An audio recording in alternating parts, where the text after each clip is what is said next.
Hello and welcome back to the channel. It's another exciting day here at Man United Sky TV, your go-to place for everything Manchester United, from transfer news and match previews to behind-the-scenes stories and fan debates. Make sure you stay tuned right to the end because there's a fresh update on United's transfer plans that might just frustrate Newcastle United once again.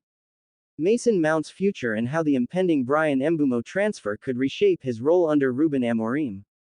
Let's get straight into it. Manchester United have already landed a major blow to Newcastle by reportedly winning the race for Bryan Mbeumo. The Brentford star has been heavily linked with a move to St James's Park, but United have swooped in at the crucial moment to secure his signature. Mbeumo, who registered 9 goals and 6 assists last season, is seen as a perfect fit for Ruben Amorim's dynamic attacking system. But the Red Devils aren't stopping there. According to multiple reports, Manchester United are now preparing to hijack another one of Newcastle's top transfer targets, Burnley goalkeeper James Trafford. The 22-year-old shot-stopper has had an impressive couple of seasons, starring in Burnley's promotion campaign before facing a tough year in the Premier League. Despite Burnley's relegation, Trafford's individual performances have caught the eye of top-flight clubs. Newcastle were reportedly lining up a £30 million bid for Trafford as they look to secure a long-term replacement for Nick Pope. However, sources now claim that Manchester United have entered the race and are considering making a formal offer themselves. With questions still surrounding Andre Onana's consistency and Altay Bayindir's limited opportunities, Trafford could be the perfect young, homegrown option to add depth and future security to United's goalkeeping department. This wouldn't be the first time United have gotten the better of Newcastle in the transfer market.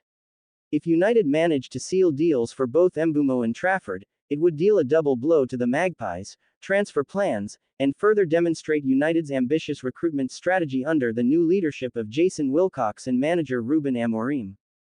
From a squad perspective, Trafford would offer United a reliable, talented option either as direct competition for Onana or as a strong backup who could develop into the number 1 role over time. His performances for England's under-21s and Burnley show he's capable under pressure, and at just 22, he fits perfectly into United's youth-driven rebuild. So the big question is, should Manchester United push ahead to hijack this deal and bring James Trafford to Old Trafford this summer? Or do you believe Andre Onana deserves another season to prove himself without new competition breathing down his neck? I'd love to hear what you think. Drop your opinions in the comments section below. Mason Mount's future and how the impending Bryan Mbeumo transfer could reshape his role under Ruben Amorim. Let's start with the big news. United are closing in on a deal for Brentford's Bryan Mbeumo, with sources suggesting the club could finalize the transfer for around £60 million imminently. Mbeumo impressed last season with 9 goals and 6 assists, showing excellent pace, directness, and technical flair. He fits perfectly into Amorim's wing-forward system, offering width and creativity that Manchester United desperately need. However, with Mbeumo arriving, there's now a question mark over how manager Ruben Amorim plans to use Mason Mount, who had a difficult first 18 months at Old Trafford, plagued by inconsistent form and injuries. Despite speculation that Mount might be moved on, Ruben Amorim remains a big fan of the England international, according to Team Talk. Sources reveal that Amorim admires Mount's relentless work rate, versatility, and ability to press opponents, key traits in his 3-4-3 attacking system. Unlike his time under Ten Hag, Amorim sees Mount as more than just an attacking midfielder. He views him as a dynamic option who can operate as a number 8 driving box-to-box, or as a number 10 in tandem with the likes of Cunha and Mbeumo. Speaking directly about Mount's future, insiders say Amorim has held firm on keeping him and expects him to feature regularly in one of 2 roles, either as a support number 10 behind Mbeumo and Cunha, or sitting deeper in midfield as the engine of the team. Mount's injury record has been a major hurdle. He's missed over 60 games since joining from Chelsea, and made just 46 appearances with only 4 goals and 1 assist during his time at the club so far. To earn regular starts under Amorim, Mount will need to stay fit and show consistency. If he can stay injury-free and rediscover the sharpness that won him plaudits at Chelsea, Amorim's confidence in him could pay huge dividends. Adding Mbeumo provides width and pace, Cunha offers creativity and flair centrally, and Mount could offer tactical flexibility, meaning Amorim can rotate depending on the opponent or match situation. Want defensive solidity? Mount drops deeper. Need goals? He plays in his favored advanced role. That kind of fluidity could make United a more unpredictable and difficult team to face next season. So here's the big question. With Bryan Mbeumo joining and Ruben Amorim backing him, can Mason Mount establish himself as a key, multi-positional engine at United next season?